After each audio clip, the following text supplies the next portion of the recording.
शिवानी नाम की एक सुंदर नागिन वहां रह रही थी। एक दिन मानव रूप लेकर वो नागिन एक जगह बैठकर रोने लगी। उसे रास्ते से जा रहे एक युवक विनोद ने देखा।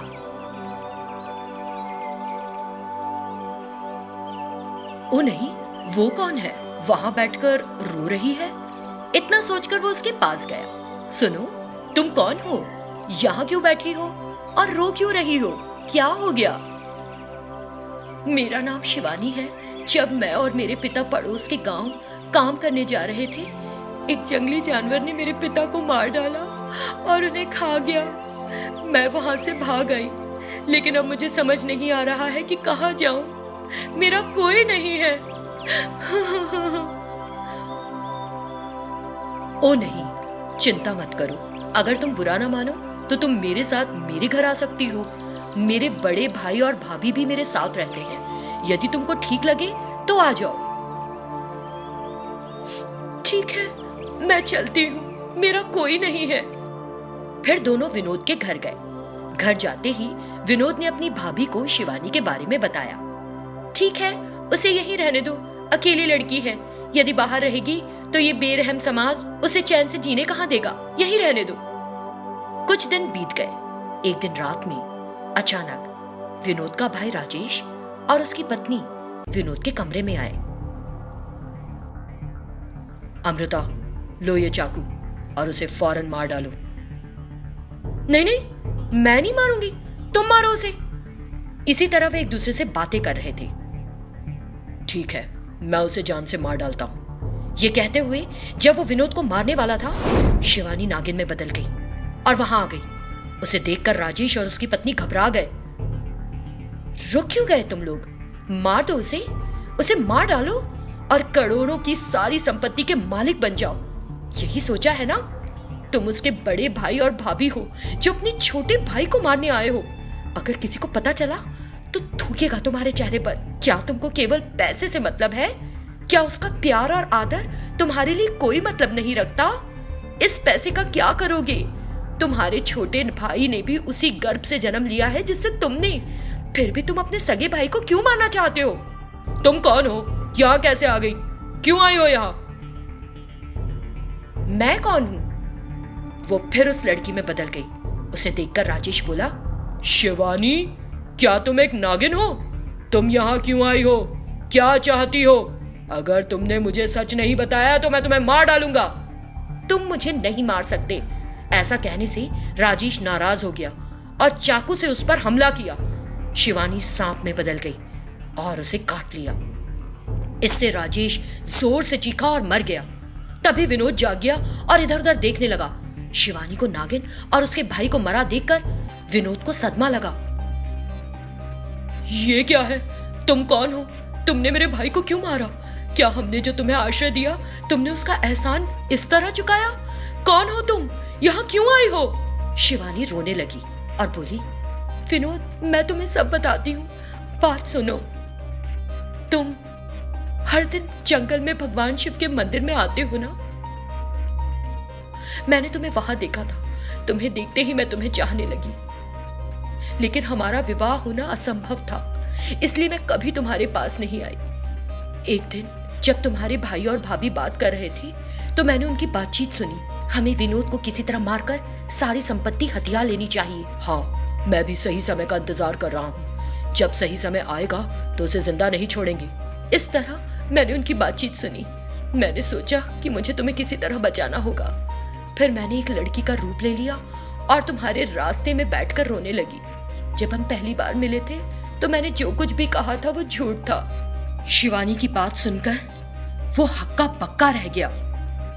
क्या ये सच है? भाभी, मैंने आपके साथ क्या अन्याय किया है? यदि आपने मुझसे एक बार भी कहा होता कि संपत्ति चाहिए तो मैंने आपको सब कुछ दे दिया होता। क्या आपने सिर्फ पैसों के लिए मुझे मारने की कोशिश की? विनोद की बात सुनकर वो औरत रोने लगी। देखो विनोद, हम तुम्हारे असल भाई भाभी नहीं हैं।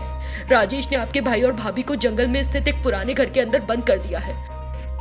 उसने आपको मारने के बाद इस संपत्ति का मालिक बनने की साजिश रची थी। दरअसल हम आपके भाई और भाभी के भेष में यहाँ आए थे। ये सुनकर विनोद हैरान हो गया। इतना बड़ा धोखा? आप इंसान कहलाने के लायक नहीं हैं। यहाँ से चले जाइए, नहीं तो जान से मार दूंगा। वो तुरंत वहां से चली गई। तब विनोद ने शिवानी से कहा, बहुत बहुत धन्यवाद शिवानी, तुमने मेरी जान बचाई है और तुमने मेरे भाई और भाभी के ठिकाने जानने में भी मेरी मदद की। बहुत बहुत शुक्रिया। ठीक है, अब चलो। तुम्हारे भाई और भाभी जंगल में स्थित उस पुराने बंगले में बहुत परेशानियों का सामना कर रहे होंगे। इस तरह वे दोनों एक साथ उस बंगले में गए और अपने भाई और भाभी को अंदर पाया। तब विनोद ने बताया कि क्या हुआ था। सच्चाई जानकर उन्हें बहुत दुख हुआ। हम जीवित हैं और तुमसे मिल पा रहे हैं विनोद, इस नागिन के कारण। और फिर उन्होंने शिवानी का धन्यवाद किया। मैंने कुछ भी महान नहीं किया है। आप लोग हमेशा खुश रहिए, मेरी यही कामना है। ठीक है, अब मैं चलती हूं। शिवानी, कहां जा रही हो तुम? तुम इतने दिनों मेरे साथ रही, तुम मेरे घर में आने से पहले से मुझसे प्यार करती हो, फिर अब मेरे ये जानने के बाद मुझे कैसे छोड़ सकती हो? अगर तुम चाहो तो मैं तुमसे शादी करूंगा। विनोद, मैं एक नागिन हूं। तुम्हारा प्यार सच्चा है शिवानी, उस प्यार को देखकर मैं तुमसे शादी करना चाहता हूं। तुम्हारे पास कई जादुई शक्तियां हैं, है ना? तुम आसानी से एक इंसान में बदल सकती हो। यदि तुम एक लड़की के भेष में हमारे साथ रहती हो तो किसी को कुछ पता नहीं चलेगा। ये राज सिर्फ हमारे बीच ही रहेगा। क्या कहना है तुम्हारा? तुम मुझसे शादी करने के लिए तैयार हो ना?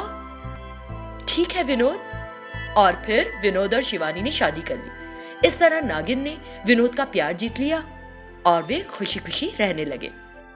वह एक बहुत बड़ा और खूबसूरत जंगल था।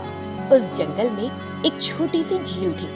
नागिन प्रतिदिन उस झील में स्नान करती थी। एक दिन जब वो स्नान कर रही थी, उससे थोड़ी दूर पर एक पक्षी आकर बैठ गया। उस पक्षी को देखकर नागिन ने सोचा, वाह, कितना सुंदर पक्षी है, मैं इसे अपनी जादुई शक्ति का उपयोग करके पकड़ लूंगी। ऐसा सोचकर उसने उस पक्षी को पकड़ लिया। ओ नागिन, कृपया मुझे छोड़ दो, मैं असल पक्षियों की तरह नहीं हूँ। तुमने मेरे असल रूप के बारे में जाने बिना मुझे पकड़ लिया, कृपया मुझे छोड़ दो। इस तरह उस पक्षी ने नागिन से प्रार्थना की। ये सुनकर नागिन को आश्चर्य हुआ और उसने उस पक्षी को मुक्त कर दिया। तुरंत वो पक्षी एक तांत्रिक में बदल गया, जिसे देखकर वो चिंतित हो गई और डर भी गई। मैं तुम्हें कई दिनों से निहार रहा था। मैं तुमसे शादी करना चाहता हूँ। अगर मैं तुमसे शादी कर लूं तो मुझे कई शक्तियाँ प्राप्त हो जाएंगी। इतना कहकर वो उसे अपनी गुफा में ले गया और बोला, 3 दिनों में पूर्णिमा है, उस दिन होगी हमारी शादी। ए नागिन, तुझे मुझसे कोई नहीं बचा सकता। ये सुनकर नागिन नाराज हो गई और बोली, धूर्त आदमी, मेरी कोई शक्ति यहाँ काम नहीं कर रही है। तुमने क्या किया? हे भगवान, मुझे इस नग से बाहर निकालो। इस तरह उसने भगवान से प्रार्थना की। तभी एक पक्षी वहां आकर बैठता है और एक आदमी में बदल जाता है। अरे तांत्रिक, तुम्हारी हिम्मत कैसे हुई मेरी पत्नी को यहाँ लाने की? ये सुनकर वो तांत्रिक आश्चर्य में पड़ गया। क्या कह रहे हो? गिद्ध प्रजाति और सांप प्रजाति की कब से शादी होने लगी? वो तो एक दूसरे के दुश्मन हैं। ऐसे शत्रु होने के बावजूद तुम दोनों शादी कैसे कर सकते हो? मुझे तुम्हारी बातों पर यकीन नहीं हो रहा। मुझे धोखा देने की कोशिश कर रहे हो। मुझे तुम्हें धोखा देने की कोई जरूरत नहीं। तुम मेरी पत्नी को छोड़ते हो या मैं तुम्हारे जीवन का अंत कर दूं। सब जानकर जादूगर ने सोचा, मुझे तो एक अविवाहित नागिन चाहिए। इस नागिन से शादी करने से मुझे कोई लाभ नहीं होगा, लेकिन मुझे एक बार इस बात की पुष्टि कर लेनी चाहिए। ऐसा सोचकर तांत्रिक ने उनसे कहा, अगर ये सच में तुम्हारी पत्नी है तो तुम दोनों मेरे सामने फिर से शादी करो, फिर मैं तुम दोनों को छोड़ दूंगा, नहीं तो मैं इस गिद्ध को भी मार डालूंगा। इतना कहकर उसने 2 फूलों की मालाएं प्रकट की और उन्हें दी। फिर नागिन और उस पक्षीराज ने शादी कर ली। अब मुझे विश्वास हो गया कि ये तुम्हारी पत्नी है। और वो वहां से गायब हो गया।